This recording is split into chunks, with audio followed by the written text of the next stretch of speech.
राष्ट्रीय द्रष्टे लोकनेते यशवंतराव चव्हाण जन्मशताब्दी कृतज्ञता सोहळ्याचे औचित्य साधून यशवंत नीती साहित्य आणि संस्कृती पुरस्कारांचे वितरण करण्यात आले। हा सोहळा विश्वशांती केंद्र आळंदी, माईर्स MIT पुणे या संस्थेच्या वतीने आयोजित करण्यात आला होता। यावेळी प्रमुख पाहुणे म्हणून प्रेस काउन्सिल ऑफ इंडियाचे चेअरमॅन आणि भारताच्या सर्वोच्च न्यायालयाचे माजी न्यायमूर्ती मार्कंडेय काटजू, तर अध्यक्षस्थानी ज्येष्ठ सराफी व्यावसायिक दाजीकाका गाडगीळ हे होते। ज्येष्ठ पत्रकार रामभाऊ जोशी, राम खांडेकर आणि ज्येष्ठ शिक्षण तज्ञ राघव प्रभुणे यांना यशवंत नीती साहित्य आणि संस्कृती पुरस्कार प्रदान करण्यात आला। शाल, श्रीफळ, सन्मान चिन्ह, सन्मान पत्र आणि रोख 51,000 रुपये असे या पुरस्काराचे स्वरूप होते।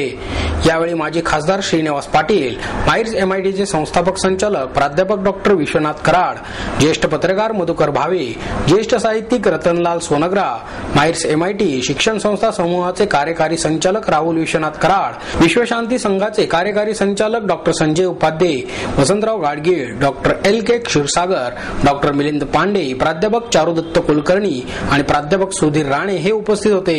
काटजू म्हणाले, स्थलांतरित नागरिक एकत्र येऊनच भारताची निर्मिती झाली आहे, त्यामुळे भूमिपुत्र ही संकल्पनाच निराधार ठरते।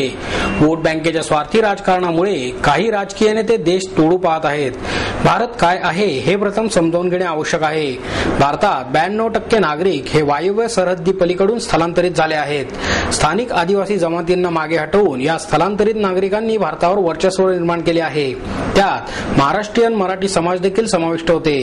भूमिपुत्राचा निकष लावायचा झाल्यास भिल्ल हेच महाराष्ट्रातील मूळ आदिवासी आहेत। या अर्थाने मराठी माणूस देखील बाहेरूनच आलेला सिद्ध होतो। देशाची एकता टिकवून ठेवण्यासाठी सर्वांना समान सन्मानाची वागणूक देणे आवश्यक आहे। महाराष्ट्रातील राजकीय नेत्यांनी भूमिपुत्र ही संकल्पना केवळ त्यांच्या अस्तित्वाकरता आणली आहे। यामुळे देशाचे तुकडे होऊन अराजकता माजेल। भारतीय राज्यघटनेने भारतीय नागरिकाला कोठेही जाऊन कोणताही व्यवसाय करण्याची परवानगी दिली आहे। भूमिपुत्र ही संकल्पना नाकारून राजकारण्यांना धडा शिकवण्याची किंवा त्याविरोधात बोलण्याची हीच योग्य वेळ आहे। भूमिपुत्र ही संकल्पना संपुष्टात आणणे प्रत्येक भारतीयाचे कर्तव्य आहे, असेही ते म्हणाले। तो महाराष्ट्र के भी तो 92-93% जो महाराष्ट्रियन है ये बाहर के रहने वाले हैं, यहाँ के हो ही नहीं। तुमको भी बाहर जाना होगा। तुम कह रहे हो कि भूमिपुत्र छोड़ी जो नॉर्थ महाराष्ट्रियन जाए हैं महाराष्ट्र छोड़ के, तो आप लोग भी जाइए। यहाँ तो भाई भील जो है ट्राइबल्स वही ओरिजिनल इनहेबिटेंट्स हैं। अगर वो लॉजिक पे आप चले कि यूपी बिहारी लोग भागे महाराष्ट्र से, साउथ इंडियन भागे महाराष्ट्र से, तो तुम महाराष्ट्रियन भी भागो यहाँ से, तुम भी यहाँ के रहने वाले नहीं हो। ये तो भील और ट्राइबल्स जो है वही है original. You also get out of Maharashtra. What kind of nonsense is this? ये चलाओगे तो देश टूट जाएगा। भाई ये कंट्री में देखिए बड़ी डाइवर्सिटी है।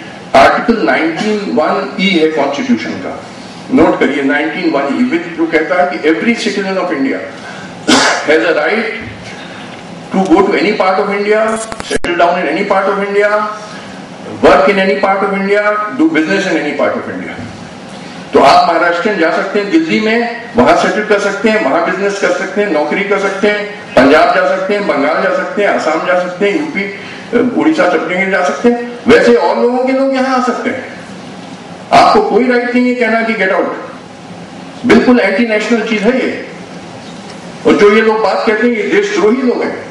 They are enemies of the nation, जो चाहते हैं टूट जाए देश, अपना वोट बैंक बनता रहे और चाहे देश टूट जाए। ये सब बिल्कुल नहीं चलेगा। कैसे चलेगा? सोचिए आप कितने महाराष्ट्रियन आपके सेटल्ड हैं outside Maharashtra. Should they be thrown out and send back to Maharashtra? What nonsense is this? तुम्हें बस वोट चाहिए चाहे देश टूट जाए।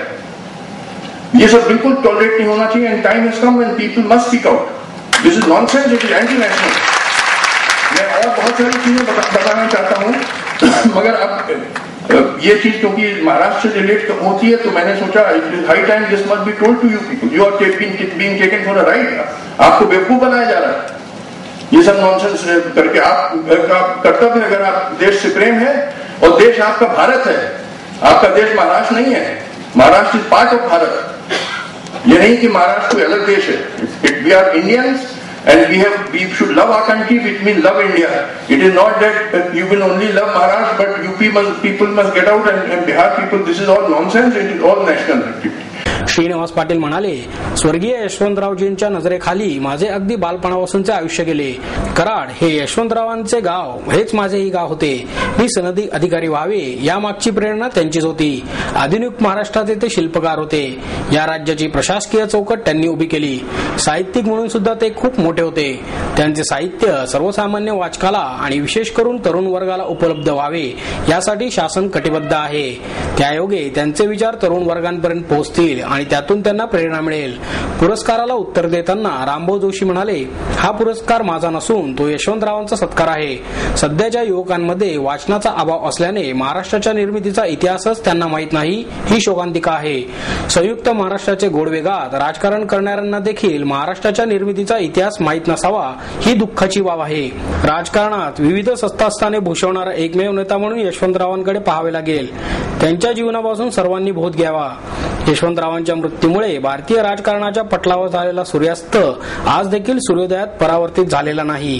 तर रामचंद्र खांडेकर म्हणाले, यशवंतरावांच्या पत्नी वेणुताई चव्हाण यांच्या त्याग भावनेमुळे यशवंतरावांनी राजकीय क्षेत्रात विविध पदे हस्तगत केली. वेणुताईंच्यामुळे यशवंतरावांच्या जीवनाला कर्तृत्वाची झालर प्राप्त झाली. यशवंतराव आणि वेणुताई यांच्यात कधीही मतभेद झाले नाहीत, असेही त्यांनी नमूद केले. परिवर्तनासाठी सामाजिक बांधिलकीची गरज असून त्याशिवाय जीवनाला अर्थ नाही, असे मत अखिल भारतीय साहित्य संमेलनाचे अध्यक्ष वसंत डहाके यांनी व्यक्त केले. भारती विद्यापीठाच्या वर्धापन दिनानिमित्त आयोजित कार्यक्रमात ते उपस्थित होते. यावेळी विद्यापीठाचे कुलपती वनमंत्री डॉक्टर पतंगराव कदम यांच्या हस्ते ज्येष्ठ गायक पंडित रुद्रनाथ मंगेशकर, ज्येष्ठ पत्रकार कुमार केतकर, हृदयरोग तज्ञ डॉक्टर अनिल काटडरे यांना जीवन साधना गौरव पुरस्कार प्रदान करण्यात आला. 51,000 रुपये सन्मान चिन्ह असे पुरस्काराचे स्वरूप होते.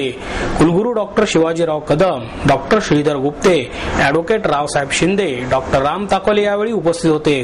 डहाके म्हणाले, जागतिकीकरणानंतर नवा प्रगत मध्यम वर्ग उदयाला आला असला तरी त्यामुळे सर्व समाज संपन्न झाला नाही.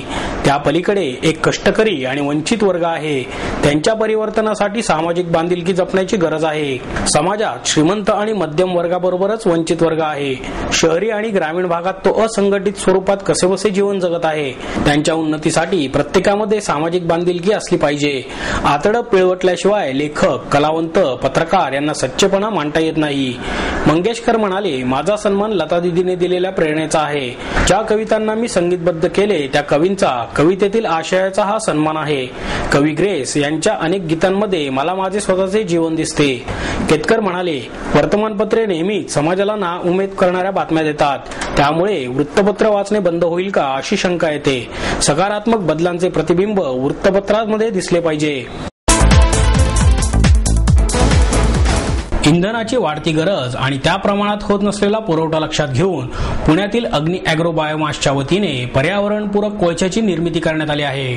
सामान्य माणसाला हा कोळसा अगदी परवडण्याच्या दरात उपलब्ध करून देण्याचा या कंपनीचे संचालक बाळासाहेब दिघे आणि विनायक गोडसे यांचा निर्धार आहे.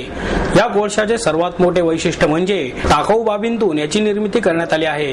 पालापाचोळा तसेच शेतामधील पिके काढल्यानंतर उरणारा काडी, कचरा, पाने यामधून या कोळशाची निर्मिती करण्यात आली आहे. टाकाऊ, टिकाऊ आणि तेही ऊर्जा पुरवणारे हे उत्पादन 2 वर्षाच्या संशोधनानंतर सिद्ध करण्यात आले आहे. या संदर्भात पत्रकार परिषदेमध्ये माहिती देताना अशोक दिघे म्हणाले, सामान्य माणसाला सध्या इंधनाच्या टंचाईला तोंड द्यावे लागत आहे. रॉकेल मिळत नाही, गॅसचा तुटवडा. अशा परिस्थितीत सामान्य माणसांपुढे शेगडीचा पर्याय उपलब्ध असला तरी त्यासाठी लागणारा कोळसा महागच आहे. पुन्हा हा कोळसा पर्यावरणपूरक नाही. त्यासाठी सामान्य माणसाच्या खिशाला परवडेल असा कोळसा आम्ही तयार केला आहे. थोर गणेश भक्त कैलासवासी तात्यासाहेब गोडसे यांनी सामान्य माणसाला उपयोगी पडेल असे उत्पादन तू तयार कर असे मला सुचवले. त्यांचे पुत्र विनायक गोडसे यांची मला मदत होते. त्यांचे सहकार्य आणि माझ्या मुलाचा माझ्या कल्पनेला असलेला पाठिंबा यामुळे मी प्रॉडक्ट निवडले.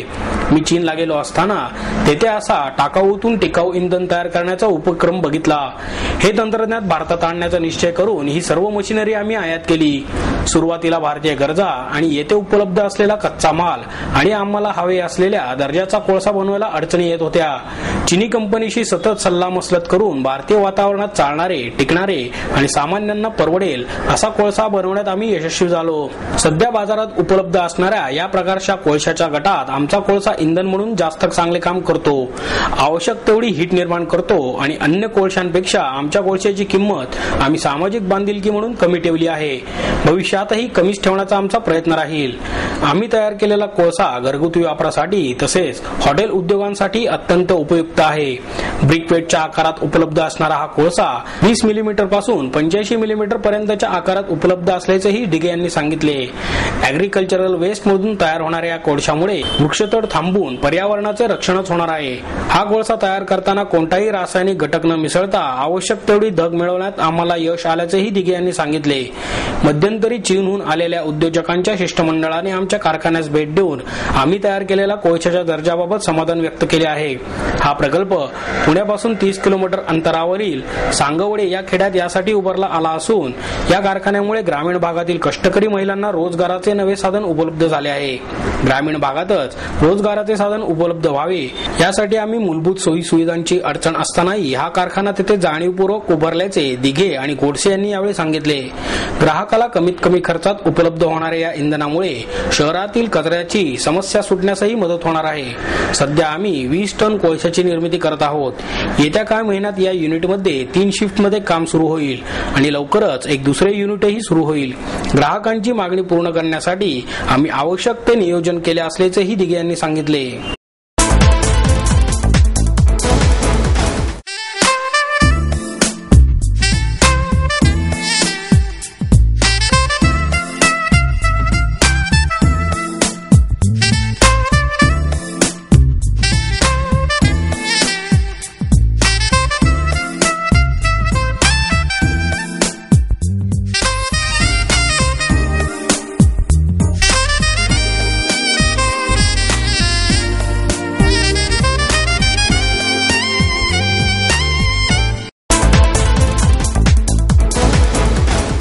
टीव्ही पाहण्यापेक्षा ग्रंथ वाचनाकडे आपण वळलो तरच पुण्याची क्रांती पुन्हा प्राप्त होईल, असे प्रतिपादन ज्येष्ठ साहित्यिक आनंद यादव यांनी केले.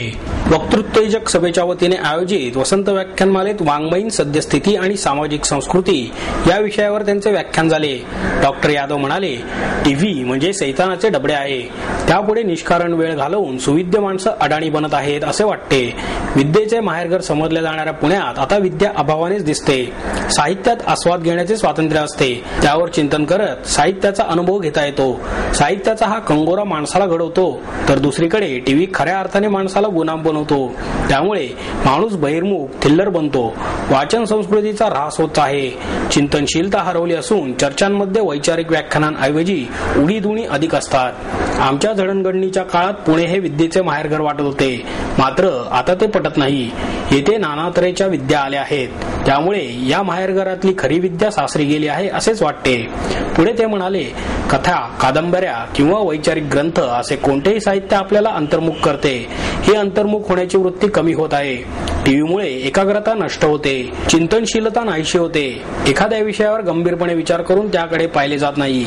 समाज चंगळवादी बनत चालला आहे, म्हणून प्रत्येकाने स्वतःसह इतरांना वाचनाकडे वळवले पाहिजे असेही त्यांनी सांगितले. जीवनात करिअर करण्यासाठी स्वतःला झोकून द्या, तर यश निश्चितच आहे, असे आवाहन महाराष्ट्र नवनिर्माण सेनेचे अध्यक्ष राज ठाकरे यांनी केले. आंतरमहाविद्यालयीन विविध गुणदर्शन फिरोदिया करंडकाचे पारितोषिक वितरण ठाकरे यांच्या हस्ते करण्यात आले. यावेळी व्यासपीठावर अरुण फिरोदिया, गिरीश कुलकर्णी, केदार परांजपे, श्रीकांत परांजपे, शशांक परांजपे, सूर्यकांत कुलकर्णी उपस्थित होते. MIT कॉलेज ऑफ इंजिनिअरिंगच्या चिवतई चिवतई दार उघड या एकांकिकेला हा करंडक प्रदान करण्यात आला. ठाकरे म्हणाले, आयुष्यात धोका पत्करल्याशिवाय प्रगती होत नाही, याचंही भान विद्यार्थ्यांनी ठेवायला हवे. मराठी मुलांमधील कला बाहेर काढण्याचे काम फिरोदिया करंडकाच्या निमित्ताने होत आहे. यावेळी सादर केलेल्या एकांकिका आमिर खान, राजकुमार हिरानी, शाहरुख खान, आशुतोष गोवारीकर यांच्यापुढे सादर होण्यासाठी प्रयत्न करीन, असे आश्वासनही त्यांनी यावेळी दिले.